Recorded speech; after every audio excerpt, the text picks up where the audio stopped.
जय हिंद साथियों। आज मैं साइंस को लेकर अभी आपका क्लास जो है वो साइंस की चल रही है।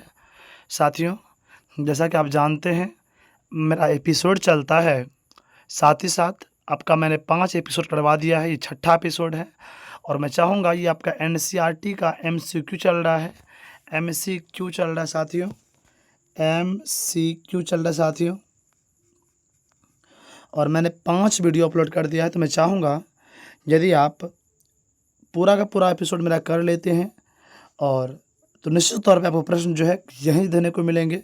इनसे बार आपके एग्जाम में कोई प्रश्न नहीं बनेगा, चाहे आप जीएस की तैयारी कर रहे हो या फिर 1 to 5 की। क्वेश्चन 110% क्वेश्चन यहीं से मिलेगा। मैं चाहूँगा प्लीज़ यदि आप नए आए हैं तो सब्सक्राइब कर दीजिएगा, बाकी एक लाइक तो बनता ही है। उम्मीद करते हैं अपने दोस्त अपने साथी को एक लाइक अवश्य कर देंगे। चलिए हम बढ़ते हैं आगे, और एपिसोड नंबर 6 का ये रहा पहला प्रश्न। दोस्त क्या कह रहा है सवाल? जल के साथ अभिक्रिया करके धातुएं डैश डैश तथा धातु ऑक्साइड उत्पन्न करती है। मतलब जल के साथ अभिक्रिया करके धातुएं डैश डैश के तथा धातु ऑक्साइड उत्पन्न करती है।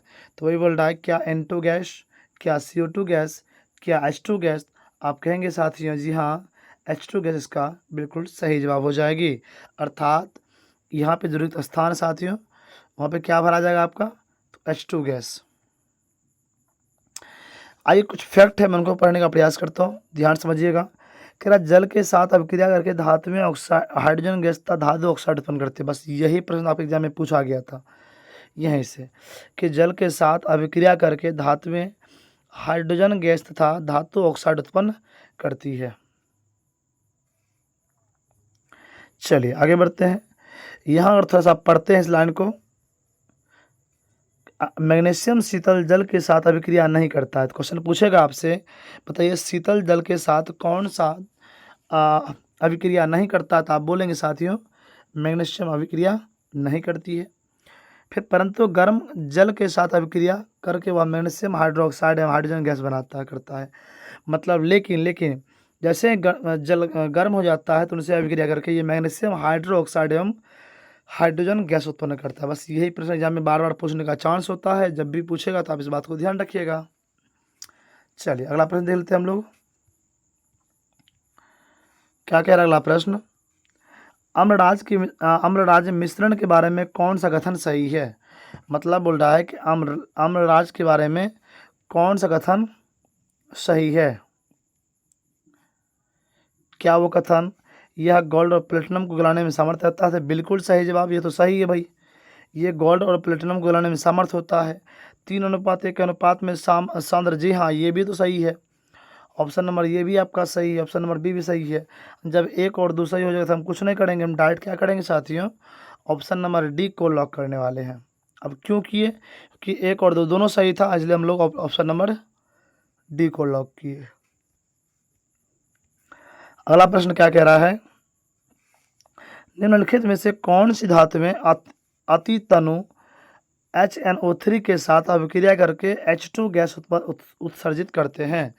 निम्नलिखित में से कौन सी धातुएं अति तनु HNO3 के साथ अभिक्रिया करके H2 गैस उत्सर्जित करते हैं? क्या MgMn है, क्या CuMn है, क्या CuFe है, या फिर एक से अधिक, या कोई? ध्यान रखिएगा यहाँ पे क्वेश्चन क्या है, फिर से मैं क्वेश्चन पढ़ रहा हूँ। क्वेश्चन बोल रहा है निम्नलिखित में से कौन धातु में अति तनु HO, अच्छा, चलिए ऑप्शन नंबर इसका ए बिल्कुल सही जवाब है। ऑप्शन नंबर ए इसका सही जवाब। क्यों? क्वेश्चन आप ध्यान से अगर पढ़ेंगे यहाँ पे,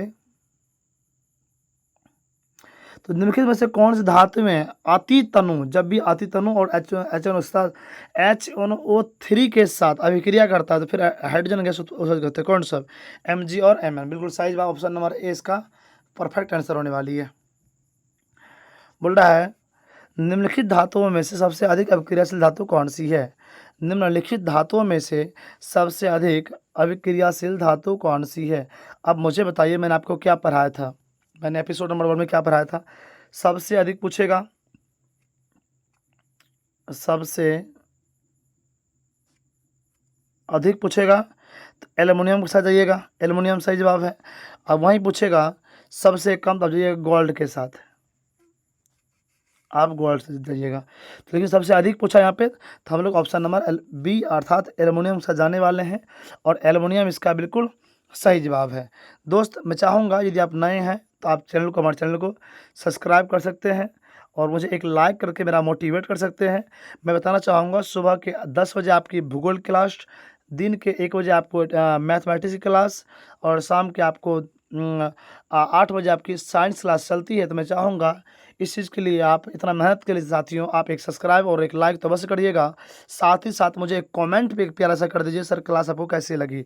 एक कमेंट बनता है साथियों, एक कमेंट तो बनता है, आप मुझे एक कमेंट अवश्य कीजिएगा। आपको मेरी क्लास कैसी लगती है, मेरी समझाने का तरीका आपको कैसे लगती है, सो प्लीज़। वहीं यहाँ पे कुछ उसका प्रूफ दिया गया है। अभी हम जब इसको पढ़ेंगे, देखिए सबसे अधिक कहाँ पे पूछा गया है, सबसे अधिक यहीं तो पूछा गया था ना। देखिए क्या बोल रहा है, पोटेशियम, क्या पोटेशियम सबसे अधिक अभिक्रियाशील धातु होती है। तो सबसे अधिक पूछेगा आपसे, सबसे अधिक पूछेगा तो ध्यान रखिएगा पोटेशियम इसका सही जवाब हो जाएगा। कहीं कहीं आपको के मिल जाएगा तो ये भी याद रखिएगा, समझे ना, समझिएगा।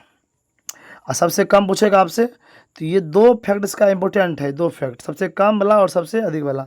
सबसे कम पूछेगा तो आपको गोल्ड से जाना है, जबकि सबसे कम पूछेगा, सबसे अधिक पूछेगा तो आपको जाना है पोटेशियम के साथ, और सबसे कम पूछेगा तो आपको जाना है गोल्ड के साथ। इस बात को आप याद रखिएगा।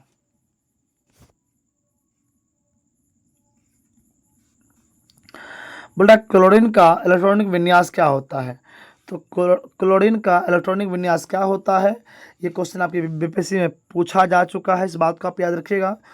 क्या 25 होता है, 286 होता है, या फिर 287 होता है। इसका सही जवाब साथियों 287 इसका बिल्कुल सही जवाब है।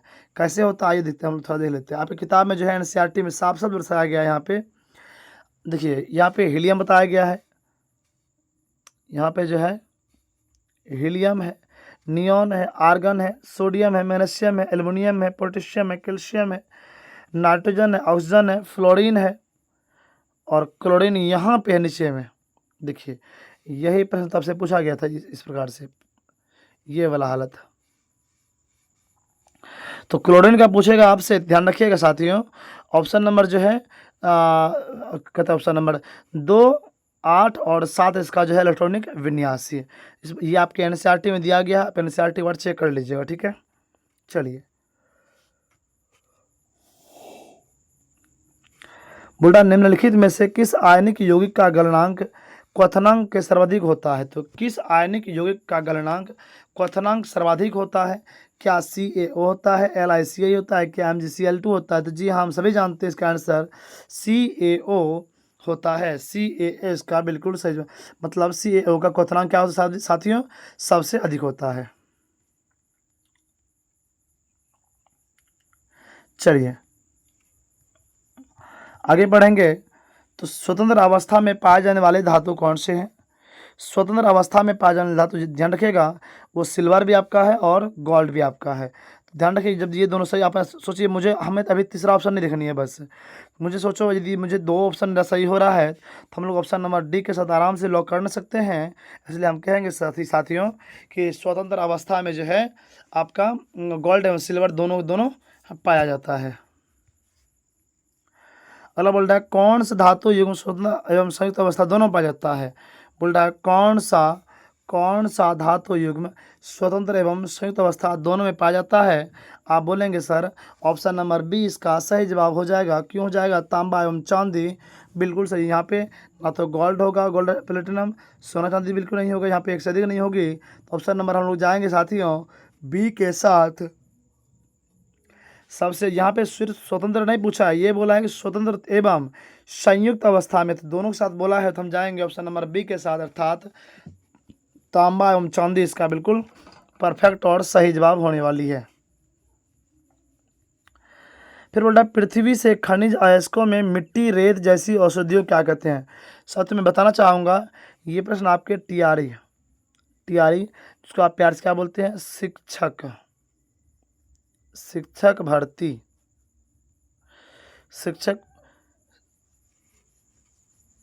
शिक्षक भर्ती कहते हैं। तो क्वेश्चन अगर यहाँ से पूछे, क्या पूछा था, पृथ्वी से खनिज अयस्कों में मिट्टी रेत जैसी अशुद्धियों को क्या कहते हैं? अवसाद कहते हैं, गैंग कहते हैं, या फिर गैंग कहते हैं? तो ध्यान रखिएगा साथियों, इसका सही जवाब ऑप्शन नंबर सी के साथ हम लोग लॉक करने वाले हैं। ऑप्शन नंबर सी के साथ हम लोग लॉक करने वाले हैं। गैंग इसका बिल्कुल सही जवाब हो जाएगा। मतलब मिट्टी है और रेत है, दोनों जो अशुद्धियाँ होती है उसको जो अलग होता है उसे क्या बोलते हैं? उसे गैंग का साथियों, उसे गैंग कहा जाता है। अगला बोल रहा है शनिवार किस धातु का अयस्क है? शनिवार जो है, शनिवार जो है वो किस धातु का अयस्क है? किस धातु का शनिवार जो है साथियों, किस धातु का अयस्क है? क्या वो कॉपर का है, क्या जिंक का है, या मरकरी का है? ध्यान रखिएगा। तो इसका सही आंसर साथी हो जाएगा मरकरी, आपका बिल्कुल सही जवाब होगा। दोस्तों, यदि आप TRE4 की तैयारी कर रहे हो तो मैं चाहूँगा कि आप मोटिवेट रहिए, किसी की भी बातों मत आइए, नेगेटिव मत सोचिए। नेगेटिव थॉट जो है आपके ब्रह्मांड में भी आपकी कमजोरी को दर्शाता है, इसलिए मैं चाहूँगा हमेशा आप पॉजिटिव रहिए। देख लीजिएगा, आप एग्जाम में हमेशा पॉजिटिव एनर्जी के साथ जाएंगे, एग्जाम हॉल में बैठेंगे तो हमेशा आपको पॉजिटिव ही फील होगा। यदि आपके मन में ये चलता होगा पता नहीं हम एग्जाम में बैठेंगे क्या होगा, नहीं होगा, कैसे होगा, नहीं होगा, तो आप कुछ नहीं कर पाइएगा। इस बात का आप याद रखिए। इसलिए हमेशा मेरा मानना है, यदि आप किसी भी एग्ज़ाम की तैयारी कर रहे हो, किसी एग्ज़ाम की तैयारी कर रहे हो, तो प्लीज़ मैं चाहूँगा आप हमेशा कंटिन्यूता रखिए अपने अंदर और डेली पढ़िए, डेली पढ़िए। साथ ही साथ अपने आप को पॉजिटिव रखिए और खुश रखिए, देखेंगे आपका सिलेक्शन पक्का होगा। क्वेश्चन क्या कह रहा है दोस्त? आयरन ऑक्साइड के साथ एल्युमिनियम की अभिक्रिया का उपयोग रेल की पटरी एवं मशीनी पुर्जों की दरारों को जोड़ने के लिए किया जाता है।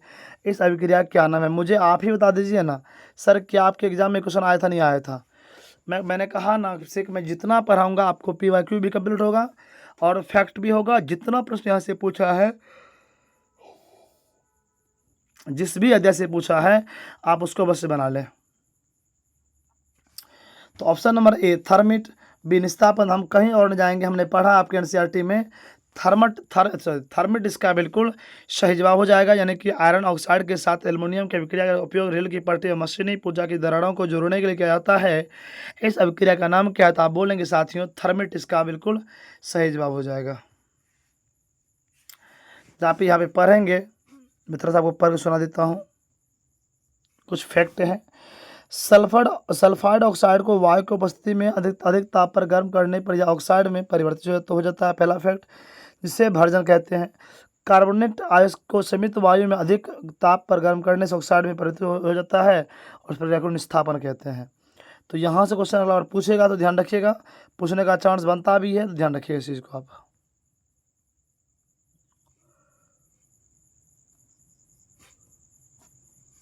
यहाँ आप पढ़ेंगे तो कार्बन कोयला का उपयोग कर धातु के ऑक्साइड धातु के अपचयन के अलावा, यहाँ पे आप नीचे और पढ़िए थोड़ा सा।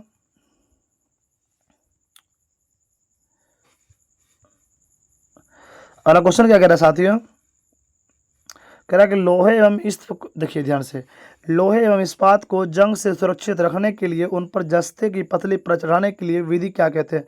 साथियों को रुकिए, थोड़ा मैं पानी पी लेता हूँ। Wait wait wait.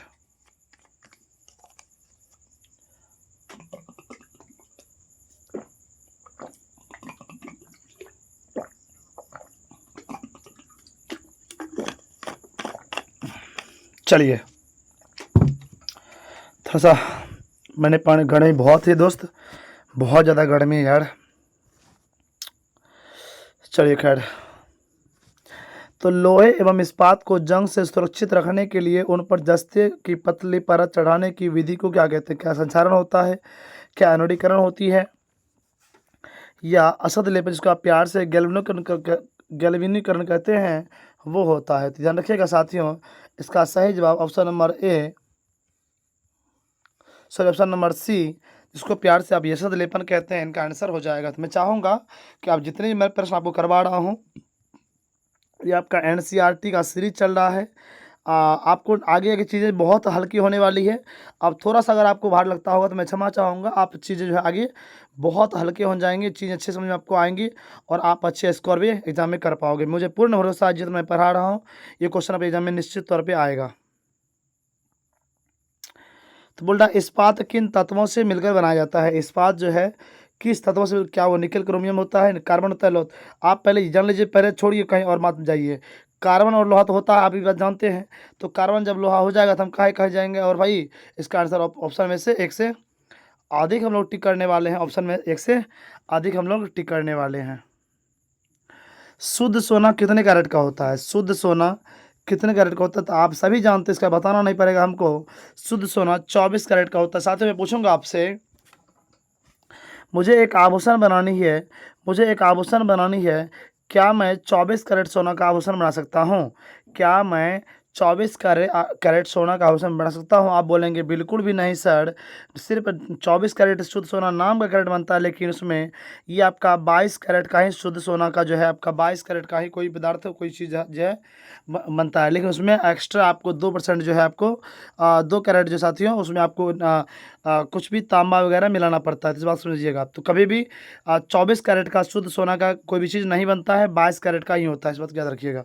आप मुझे बताइए, सबसे तन ने पूछ देगा, आपसे बोलेंगे सोना, तो मुझे जब वो तनता है, जब वो जैसे मान लीजिए तार हुआ, तो तर के यहाँ आ जाएगा, ऐसे आ जाएगा, तो कैसे आभूषण टिक पाएगा? ये नहीं टिक पाएगा। तो इसलिए उसमें उसको कठोर बनाने के लिए 2% एक्स्ट्रा चीज़ उसमें दी जाती है। चलिए, ये भी प्रश्न आपके तैयारी में पूछा गया प्रश्न है, ये भी आपके तैयारी में पूछा गया प्रश्न है। कह रहा है, यदि कोई एक धातु पारद मरकरी है तो उसके मिश्र धातु एलोडी मिश्र धातु को क्या कहते हैं? यदि कोई धातु एक धातु पारद है तो उसके मिश्र धातु को क्या कहते हैं? क्या वो अमलगम होता है, अमलगम होता है, स्टेनलेस होता है?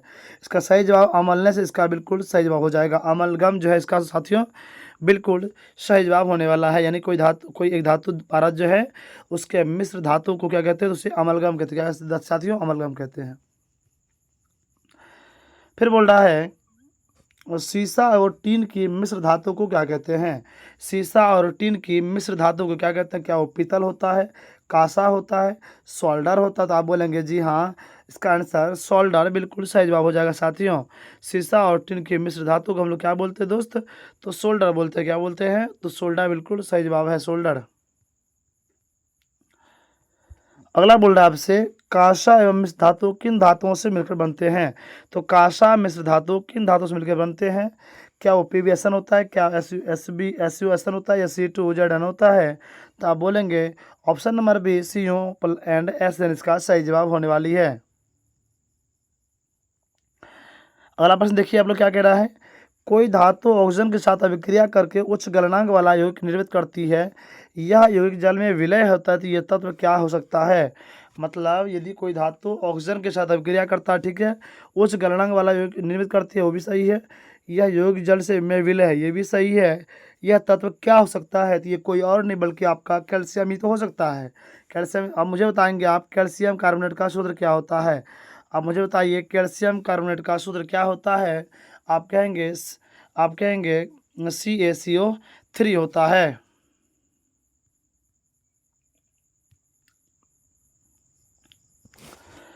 अगला प्रश्न कह रहा है, खाद्य पदार्थों के डिब्बे पर जिंक की बजाय टीन का लेप होता है, क्योंकि?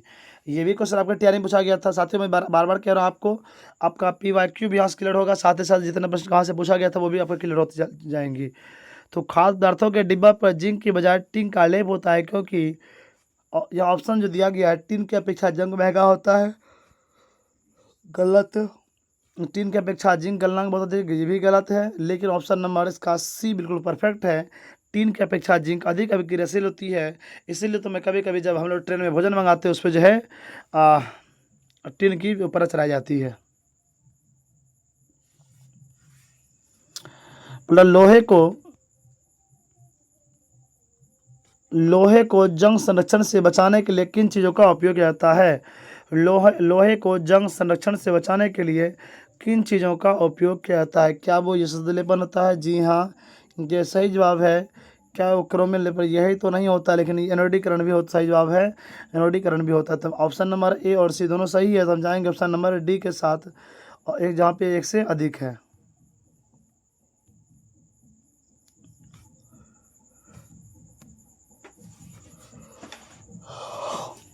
साथियों, यहाँ अगर आप पढ़ेंगे ध्यान से, तो कॉपर वायु में उपस्थित आर्द्र कार्बन डाइऑक्साइड के साथ अभिक्रिया करता है, जिससे उसकी सतह पूरे से भूरे रंग की चमक दिखाई हो जाती है।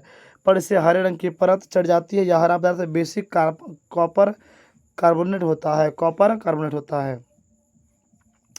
लंबे समय तक आर्द्र वायु में रहने पर लोहे पर भूरे रंग एवं उसकी पत्रिका पदार्थ की परल चढ़ाती जाती है, इससे जंग कहा जाता है। जंग जब कुछ पूछेगा आपसे तो जंग भी आप यहाँ से स्क्रीनशॉट ले सकते हैं और आप अपने फॉरेस्ट्री में जो है इनको याद कर सकते हो। ठीक है, चलिए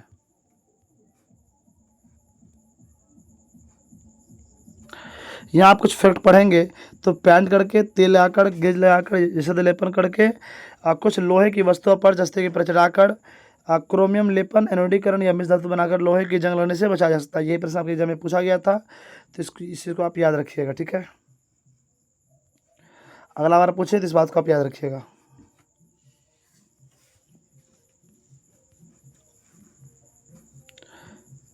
यहाँ पढ़ेंगे तो धातुओं गुणधर्मों को बेहतर बनाने की अच्छी विधि मिश्रात्वन है। लोहा सर्वाधिक उपयोग की जाने वाली धातु है ना। यहाँ पढ़ेंगे यदि हम थोड़ा कार्बन लगभग 0.05% मिला दिया जाए तो यह कठोर तत्व प्रबल हो जाता है और लोहे के साथ निकेल और क्रोमियम मिलने पर यह हमें स्टेनलेस इस्पात प्राप्त करता है। साथियों, ये कुछ फैक्टें हैं जिनको आप मैं थोड़ा सा रिज्यूम करता हूँ, आप इनको याद कर लीजिएगा। ठीक है, आप एग्जाम में यहाँ से क्वेश्चन पूछने का भी चांस बनता है, तो इस बात को आप याद रखिएगा। विज्ञान है, क्वेश्चन कहीं से भी पूछ देता है, आपको कहना मुश्किल होता है। ठीक है, यहाँ पे कुछ क्वेश्चन आपको दिया गया है। कौन सा युगल विस्थापन अभिक्रिया प्रदर्शित नहीं करता है? ध्यान रखिएगा, ऑप्शन नंबर डी जिसका सही जवाब है AgNO3 विलियन एवं कॉपर, इसका बिल्कुल सही जवाब होने वाली है।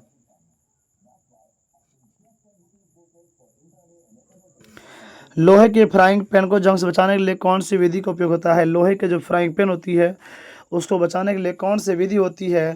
तो आप कहेंगे साथियों, जिंक की परत चढ़ाकर, जिंक की परत चढ़ाकर, जिंक की परत चढ़ाकर।